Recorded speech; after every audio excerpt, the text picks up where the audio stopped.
बाढ़ आती है हर साल, उजड़ जाती है घर बार, फिर अगले साल छपती है वही समाचार। यही है बिहार में बाढ़ का कंडीशन। और बाढ़ से संबंधित ऐसे आता है तो ये लिख सकते हैं इसको, मतलब इससे स्टार्ट भी कर सकते हैं।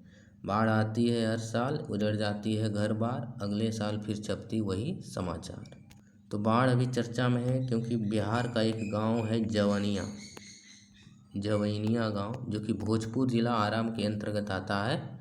वहाँ पर सैकड़ों घर, गंगा के किनारे जो घर है, सैकड़ों घर गंगा नदी में समा गया है, इसलिए ये चर्चा में। तो बिहार फ्लड क्यों हर साल बिहार में बाढ़ आती है, कभी कोसी उफान पर है, कभी गंगा है, इसका क्या कारण है, क्या कुछ समाधान हो भी सकते हैं या नहीं भी हो सकते हैं, क्या प्रयास करने की हमें आवश्यकता है, तो इसके बारे में आज जानेंगे। तो बिहार में बाढ़ का कारण पहला है बिहार का भौगोलिक परिदृश्य। बिहार का जो भौगोलिक रूप है या संरचना भी बोल सकते हैं, भौगोलिक परिदृश्य, वो एक कारण है। जैसे ये बिहार का मैप है कुछ इस प्रकार। तो यहाँ से गंगा नदी बहती है, बिहार के मध्य भाग से गंगा नदी, ठीक है। और इधर से फिर ये गंडक नदी आती है, यहाँ से फिर बूढ़ी गंडक नदी है, फिर इसी में बागमती नदी मिलती है, कमला कोसी नदी यहाँ है, फिर इधर महानंदा नदी है। तो इधर से जितनी भी नदियाँ आती है उसका उद्गम क्या है, हिमालयी नदियाँ हैं।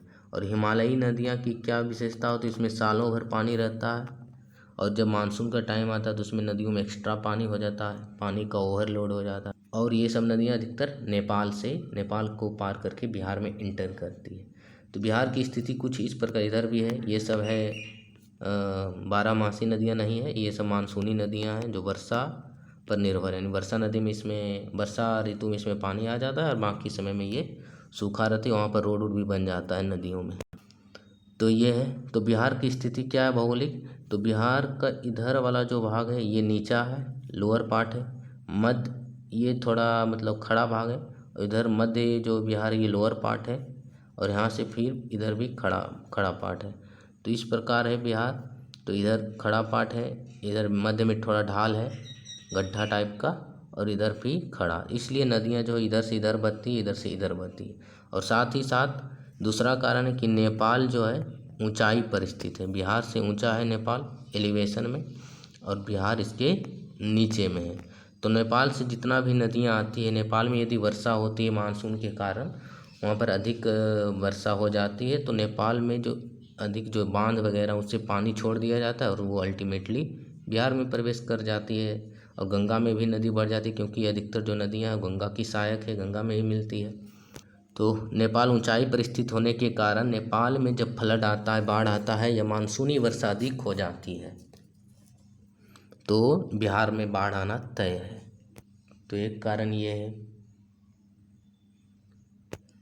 दूसरा कारण है नेपाल ने कृषि क्षेत्र में विकास के लिए क्या किया, अपने बहुत सारे वनों को काट दिया। और वन जैसे ये सारे पेड़ हैं, तो वनों को काट देने से मृदा का अपरदन मतलब मृदा का एक जगह से दूसरे जगह आसानी से चला जाता है, क्योंकि जो वृक्ष होते हैं वो मृदा को पकड़ के रखता है, जकड़ के। तो यहाँ से स्टेबल रहती है मृदा, आसानी से बह नहीं पाती है। और वनोन्मूलन के कारण अधिक क्लाइमेट चेंज वगैरह, अधिक वर्षा भी होती है। तो यहाँ से क्या होता है, मृदा का अपरदन भी आसानी से होता है। और नेपाल से, जैसे इधर नेपाल है इधर बिहार है, तो नेपाल से जो नदियाँ आ रही है वो अपने साथ सिल्ट लाती है। सिल्ट मतलब मिट्टी या गाद, जिसके कारण बिहार के जो तटबंध है वो उसमें गाद बढ़ जाता है। गाद बढ़ने से जो तटबंध है, डैम वगैरह हो, उसका जलस्तर आसानी से बढ़ जाता है, भर जाता है वो, क्योंकि नेपाल से जितनी भी नदियाँ आती है वो अपने साथ सिल्ट लाती है। सिल्ट क्यों लाती है, क्योंकि नेपाल में वनोन्मूलन किया गया कृषि विकास के लिए। वनोन्मूलन होने से मृदा का अपरदन आसानी से होता है, और मृदा यानी मिट्टी वो नदियों के साथ बहते हुए बिहार में चली आती है, और बिहार के जो तट हैं उसमें भर जाता है। उससे भरने से वहाँ का जो वाटर फ्लो है वो बढ़ जाता है। तो एक कारण ये हो गया भौगोलिक परिदृश्य। Bihar disaster management authority BDM के डेटा के अनुसार लगभग 73.63% कितना, बिहार का 73.63% ज्योग्राफिकल एरिया, भौगोलिक क्षेत्र बाढ़ से प्रोन है। 38 में से 28 जिले बाढ़ से प्रभावित हो सकते हैं। और क्या कारण है? जल जमाव के कारण, और जो नदियाँ गाद लाती है, गाद लेने से नदियों का उफान बढ़ जाता है, डैम वगैरह में उसका जलस्तर बढ़ जाता है, उससे पानी फिर निकलने लगता है और वहाँ के आसपास के इलाकों में बाढ़ आ जाती है। दूसरा है कि जल निकासी चैनल का अतिक्रमण। जो नदियों का प्राकृतिक मार्ग है, वो जब मानसूनी वर्षा नहीं होती तो उस पर लोग घर वगैरह या आधारिक संरचना, बुनियादी संरचना का विकास कर लेते हैं, अतिक्रमण कर लेते हैं, तो फिर नदियों में यदि उफान बढ़ता है तो वहीं से फिर बहती है।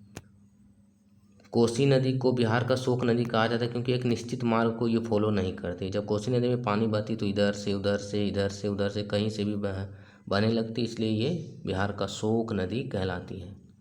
और जब नदियों में जलस्तर बढ़ जाता है तो तटबंध है वो भी टूट जाते हैं, क्योंकि तटबंध मजबूती ढंग से नहीं बनाए जाते हैं। और कितना भी मजबूत बनाया जाए, यदि एक लिमिट से ज़्यादा पानी होगा तो उसमें प्रेशर बढ़ने से टूट ही जाएगा। नदियों का उत्क्रमण, नदियों का अतिक्रमण, राजनीतिक इच्छा शक्ति की कमी भी है। बाढ़ को रोकना है बिहार में तो इसको मुद्दा नहीं बनाया जाता है इलेक्शन वगैरह में, तो ये है राजनीतिक इच्छा शक्ति की कमी। दूसरा है बिहार की जो नदियों का मैपिंग नहीं किया गया है कि मैपिंग प्रोन कौन एरिया है। और बाढ़ से यानी मानसून के पहले सभी भी डैम जितने भी हैं या जितने भी वाटर स्टोर, वाटर रिजर्वोयर हैं, उसकी साफ़ सफाई पर्याप्त ढंग से होनी चाहिए ताकि जो गाद आए तो उसको स्टोर कर सके आसानी से। और ड्रेनेज सिस्टम जो बिहार में है, सड़कों पर पानी आसानी से आ जाता है एक ही वर्षा में, तो ड्रेनेज सिस्टम की कमी है, इसमें दिखाता है। नदी जोड़ो परियोजना, जो उत्तर बिहार की नदी है उसको दक्षिण बिहार या अन्य राज्यों में शिफ्ट किया जा सकता है। तो नदी जोड़ो परियोजनाओं का अभाव के कारण ही एक नदी में पानी का जलस्तर बढ़ते जाता है और वहाँ फिर बाढ़ आ जाता है, ये भी एक कारण हो सकता है। जलवायु परिवर्तन एक कारण है। दूसरा कारण है जनसंख्या का दबाव भी है। बिहार में जनसंख्या घनत्व सर्वाधिक है, तो जनसंख्या घनत्व अधिक होने से नदी के किनारे भी लोग बस चुके हैं और तटीय इलाकों में बाढ़ आना लाजिमी है, तो एक कारण जनसंख्या घनत्व भी है। जनसंख्या घनत्व बाढ़ आने का कारण नहीं, जनसंख्या घनत्व बाढ़ से होने वाले जान माल की क्षति का एक कारण हो सकता है। दूसरा है कोऑर्डिनेशन का अभाव है, सहयोगिता का अभाव है। किसका सहयोग? केंद्र राज्य संबंध। अभी तो हालांकि एक पार्टी की सरकार है तो अभी ठीक है, तो केंद्र राज्य संबंध का एक है कोऑर्डिनेशन। भारत नेपाल, यदि भारत और नेपाल दोनों साथ साथ मिलजुल कर काम करेंगे तभी भारत के बिहार राज्य में बिहार को रोका जा सकता है, क्योंकि नेपाल के ही पानी छोड़ने से जो उत्तर बिहार में बाढ़ आती है, कोसी उफान पर आती है। और कोसी पर उफान क्यों आती है? क्योंकि अधिक मानसूनी वर्षा के कारण नेपाल में भी वाटर रिजर्व उतना प्रॉपर नहीं हो पाता है। तटबंध मजबूत नहीं बनाए जाते हैं तो वो भी टूट जाते हैं। तो ये सब कुछ कारण है। इसका समाधान क्या हो सकता है? तो समाधान यही हो सकता है कि कोऑर्डिनेशन, भारत नेपाल मिलकर काम करे, केंद्र और राज्य मिलकर काम करे बिहार के लिए। नदी जोड़ो परियोजनाओं को अधिक प्रभावित किया जाए, अधिक नदियों तक शिफ्ट किया जाए। अभी जैसे कोसी मेची नदी जोड़ो परियोजना है, तो मेची किसकी सहायक नदी है? महानंदा। इसमें महानंदा कोसी की नदी के पानी को महानंदा में एंटर करवाया जाएगा, जिससे जो महानंदा नदी जहाँ जहाँ बहती है वहाँ पर सिंचाई का कमी नहीं होगा और कोसी के जलस्तर को भी कम किया जा सकता है। तो ऐसे बहुत सारे योजना की ज़रूरत है। तटबंध को मजबूत बनाया जाए और इसे मानसून से पहले प्रॉपर साफ़ सफाई वगैरह करने की आवश्यकता है। ड्रेनेज सिस्टम, जो अपवाह तंत्र है शहरों का नदियों से संबंधित, उसको भी ठीक करने की आवश्यकता है। पेड़ लगाना चाहिए अधिक से अधिक, क्योंकि वो जो मृदा अपरदन को रोकती है, तो एक कारण ये है। एक समाधान ये है स्पॉन्ज सिटी जो कि जलों को आसानी से भूमिगत कर देती है, जिससे शहरी बाढ़ को रोका जा सकता है, अर्बन फ्लड को। तो स्पॉन्ज सिटी का कॉन्सेप्ट को लाया जा सकता है। ईयरली वार्निंग सिस्टम को और सुदृढ़ करने की आवश्यकता है, ताकि जो बाढ़ से प्रभावित इलाके उसको पहले ही उससे संबंधित सावधानी या सतर्कता देनी चाहिए। प्रॉपर SDRF, अभी जो जवानिया गांव में बाढ़ आया है तो उसमें SDRF की टीम अभी तक नहीं आई है, ना तो NDRF की टीम आई है। तो ये सब इनका रिलीफ प्रोवाइड करना चाहिए। राजनीतिक दृढ़ संकल्पता भी होनी चाहिए। अतिरिक्त तटबंध बनाना चाहिए एक्स्ट्रा, ताकि एक टूटे तो दूसरा उसमें काम करे। एक्स्ट्रा एक्स्ट्रा एम्बैंकमेंट बनाने की आवश्यकता है। जनसंख्या नियंत्रण भी आवश्यकता है, क्योंकि यदि जनसंख्या घनत्व नहीं घटेगा तो नदियों के इलाके आसपास बस्तियां बनना स्वाभाविक है।